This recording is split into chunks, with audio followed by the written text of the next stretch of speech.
chiefs are president. Congratulations for your support and services to the growth and development of Enugu and Ogo Clan. This day to this day of August, must spend them 2018.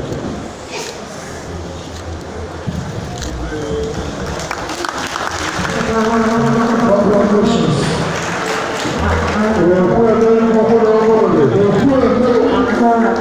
Congratulations, congratulations.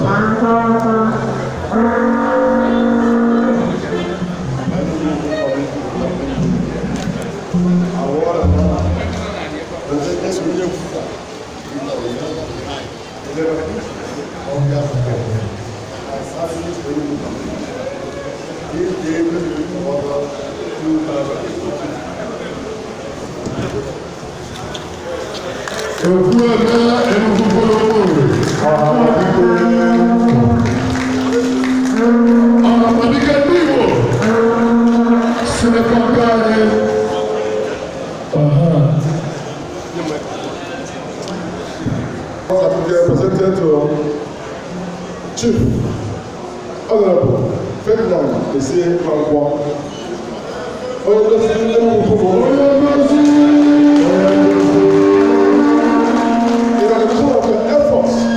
To uplift Enugu community and service to humanity. This is the 25th day of August 2018.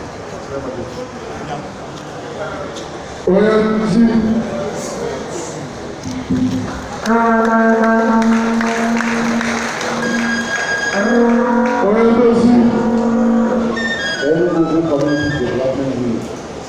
Award presented to Chief Ferdinand, one of the secretaries. The secretary of the operate Enugu Community.